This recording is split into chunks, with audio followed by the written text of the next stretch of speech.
Hallo und herzlich willkommen bei einer neuen Folge von Inside AI. Heute werfen wir einen Blick auf Sora 2, das neue Text-to-Video-Modell von OpenAI, das tatsächlich einige Schlagzeilen gemacht hat, und schauen uns an, was es kann.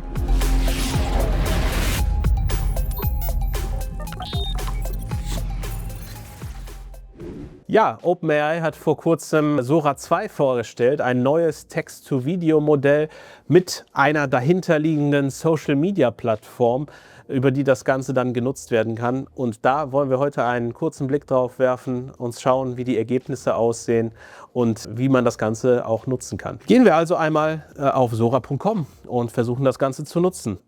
Das Ganze funktioniert aktuell nur, wenn man einen Invite-Code hat. Ich hatte das Glück, dass ich im Discord-Channel von OpenAI irgendwann dann einen Invite-Code gefunden habe, der funktioniert hat.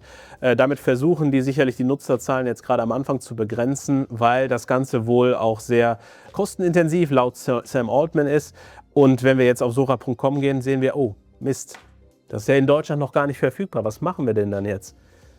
Kein Problem, ich ziehe mal eben nach USA um und komme dann wieder. Ja? Wir ziehen mit dem Studio einmal in die USA um. So, wir sind jetzt hier in unserem neuen Studio in den USA und dann versuchen wir jetzt auch einmal wieder Sora zu öffnen. Also in Deutschland war es ja nicht verfügbar, in den USA ist es tatsächlich schon verfügbar und dann hoffe ich mal, dass wir es schaffen.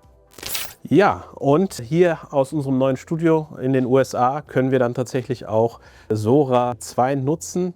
Wir sehen schon, es ist so ein Social Feed. Ich folge aktuell wenig Leuten, das heißt, wir werden tatsächlich häufig die gleichen Personen wahrscheinlich sehen. Und das Ganze ist tatsächlich wie TikTok gestaltet, also Kurzvideos, die man dann durchscrollen kann, endlos, bis man vielleicht keine Lust mehr hat irgendwann. Diejenigen, die auch unseren Podcast Out of Time hören, werden wissen, ich bin jetzt nicht der große Fan von Shortform-Videos. Von daher habe ich da sicherlich eine eigene Meinung zu dem Thema und halte das tatsächlich auch nicht unbedingt für den besten Ansatz, um diese Technologie so zu vermarkten, wie es OpenAI tut. OpenAI sagt, sie machen das, weil die letztendlich auch Einnahmequellen brauchen. Ich hatte das in der letzten Folge ja schon mal kurz angerissen. Das Training von immer größeren und vermeintlich besseren Modellen kostet einfach unglaublich viel Geld und OpenAI möchte auch irgendwann profitabel werden. Und sie probieren einfach gerade sehr viele verschiedene Dinge aus und versuchen darüber dann tatsächlich zu schauen, was davon monetarisiert werden kann. Also wie ihr seht, es ist im Prinzip sehr vergleichbar mit TikTok. Natürlich werden mir jetzt sehr viele gleiche Bilder angezeigt, weil ich einfach bisher, glaube ich, einer einzigen Person folge. Das Besondere an Sora 2 ist tatsächlich die Funktion, dass man sein eigenes Gesicht, seine eigene Person hineinladen kann und dann wirklich Videos generiert werden können, in denen man selber auftaucht, in denen man selber sprechen kann. Und einige Mitarbeiter von OpenAI haben tatsächlich sich selber da reingegeben ins System. Und man kann also jetzt Videos von Sam Altman beispielsweise erzeugen. Also es haben natürlich noch nicht so viele Leute sich freigegeben. Ist auch etwas, wo man wirklich gut überlegen sollte, möchte man, dass andere Leute Videos von einem selber erzeugen können. Da gibt es wohl ein sehr ausgeklügeltes Rechtesystem, dass man auch später die Rechte entziehen kann und die Videos wieder runternehmen lassen kann. Nichtsdestotrotz kann damit natürlich jeglicher Schabernack getrieben werden. Ich bin ja sicherlich ein Freund eines guten Memes und habe mit KI-Tools natürlich auch schon viele Memes erzeugt, auch Videos erzeugt. Das würde mir persönlich dann aber wahrscheinlich auch schon zu weit gehen, wenn ich jetzt mein Gesicht da reinlade und jedem frei zur Verfügung stelle. Wir probieren das aber mal aus. Also wir nehmen jetzt Sam Altman und sagen, dass er Lederhosen anhat und auf Deutsch sagt, ich bin ein Berliner. Das soll er jetzt mal sagen. Und das Ganze geben wir in Auftrag. Man kann die Videos in Hochformat, in Querformat erzeugen. Man kann eine Dauer angeben zwischen 10 und 15 Sekunden. Und wir schauen uns einmal an, was ich denn jetzt hier schon erzeugt habe. Ich habe tatsächlich noch gar nicht so viele Videos mit Sora erzeugt. Aber das ist hier ein sehr gutes Beispiel, wo wir auch Sam Altman sehen können. Und da habe ich tatsächlich Folgendes mal gemacht. Hey Roman, wann darf ich endlich zu dir in den Tech Talk kommen? Ich bin ein großer Fan von dir. Nur Tommy, der ist ein Affe. Ja, da habe ich ein bisschen Werbung für Romans Tech Talk gemacht, den ihr ja auch auf YouTube hier finden könnt. Also Sam Altman sagt selber, er ist ein großer Fan davon. Also schaltet auch gerne beim Tech Talk bei Roman mal wieder ein. Und ihr seht, das Ganze ist tatsächlich extrem realistisch. Man hat natürlich dieses Sora Watermark, was halt permanent im Video zu sehen ist und die Position wechselt. Darüber will sich einerseits OpenAI natürlich absichern, dass diese Videos auch erkannt werden können als KI-generierte Videos. Ist aber natürlich sicherlich auch nicht die schlechteste Marketingmaßnahme, denn viele dieser Videos landen natürlich auch auf TikTok und anderen Plattformen, werden da geteilt und so möchte natürlich OpenAI für Aufsehen erzeugen und sicherlich auch die Art und Weise, wie sie das Ganze angekündigt haben auf Twitter, dass sie ihre eigenen Gesichter reingeladen haben. Das sind sicherlich alles Maßnahmen, mit denen die auch den Hype befeuern wollen um diese Plattform. Aber ein Beispiel, wo ich das Ganze eigentlich schon ziemlich cool finde, habe ich hier einmal erzeugt, nämlich, gucken wir uns das hier einmal an. I've fought a lot of crime in my lifetime, but no crime is worse than that of bad hair. Conditioner Gordon, the conditioner you deserve. Ja, und das ist ein Witz, den ich tatsächlich jetzt schon seit längerem mit mir rumtrage. Conditioner Gordon, der erste Haarconditioner, den Männer wahrscheinlich auch kaufen würden. Und wir sehen, das ist im Prinzip ein Prompt, den ich hier eingegeben habe. Ich habe gesagt, eine Werbung für Conditioner Gordon mit einem schönen Mann mittleren Alters, der ein Suchlicht einschaltet, ein Bad-Light, also das berühmte Bad-Licht von Commissioner Gordon. Der hat einen Schnurrbart und er hat super tolles Haar. Und er spricht dann entsprechend die Sätze, die er dann auch gesprochen hat. Und am Ende kommt Batman und haut dann entsprechend die Conditionerflasche drauf. Und ich habe tatsächlich dieses Bild vom Conditioner, das hatte ich als Input eingegeben. Das kann man jetzt hier, glaube ich, leider nicht mehr nachvollziehen. Aber das war tatsächlich das Referenzbild. Das hatte ich mit Nano Banana erzeugt. So ein Bild von so einer Conditionerflasche. Und man sieht, aus einem einzigen Prompt kommt jetzt sowas raus. 15-sekündiger Werbespot. Wir können das nochmal durchlaufen lassen, damit wir das nochmal hier sehen können. A lot of crime in my lifetime, but no crime is worse than that of bad hair. Conditioner Gordon, the conditioner you deserve. Und das ist sicherlich jetzt auch erstmal ein humoristisches Beispiel, zeigt aber tatsächlich, wo die Reise natürlich unaufhaltsam hingehen wird, nämlich KI-erzeugte Filme, KI-erzeugte Serien, KI-erzeugte Werbung. Das letzte ist sicherlich das, was wir als allererstes sehen werden. Kurze Werbespots, die dann womöglich auch personalisiert sind, zugeschnitten sind auf uns.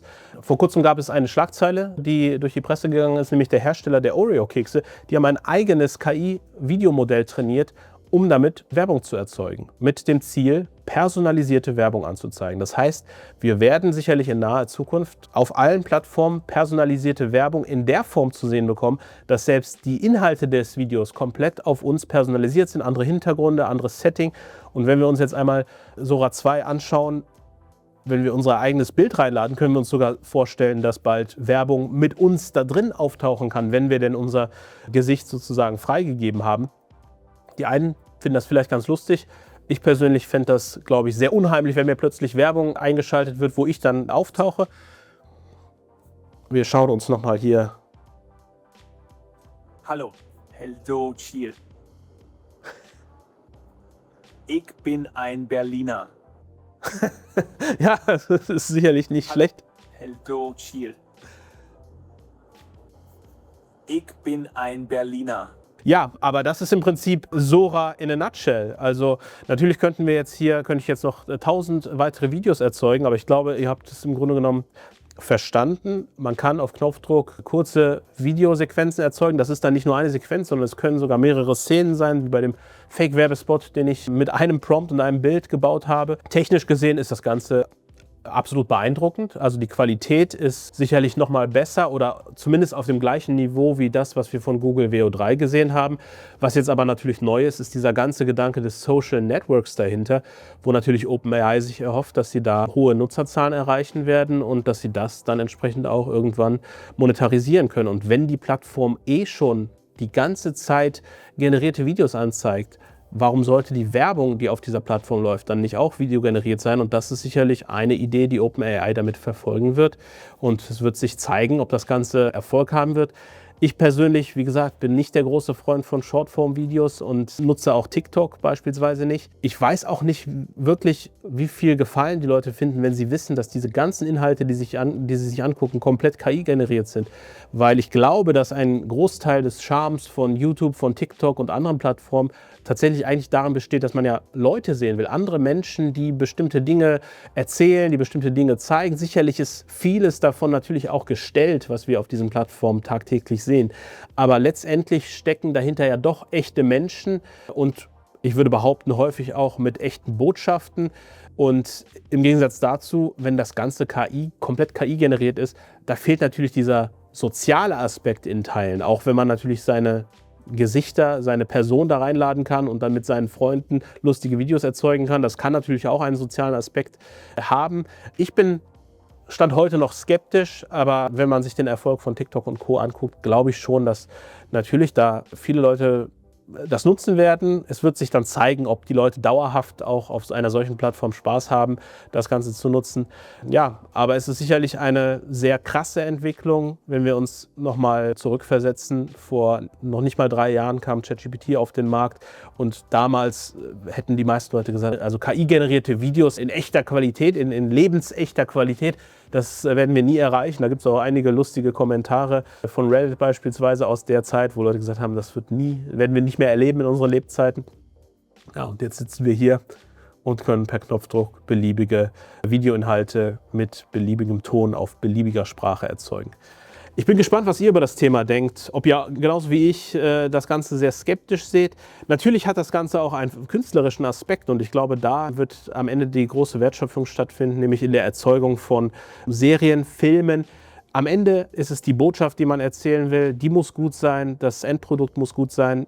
Wahrscheinlich ist es gar nicht so entscheidend, ob KI zum Einsatz kam oder nicht, aber ich glaube, weiterhin wird es wichtig bleiben, dass man halt einfach eine gute Story erzählen kann. Und ob KI das End-to-End machen kann, dass ich sage, erzeug mir mal einen Film zum Thema XY und da hinterher putzelt ein guter Film raus. Ich weiß es nicht, ich kann nicht in die Zukunft gucken, aber ich bin gespannt, was ihr über das Thema denkt.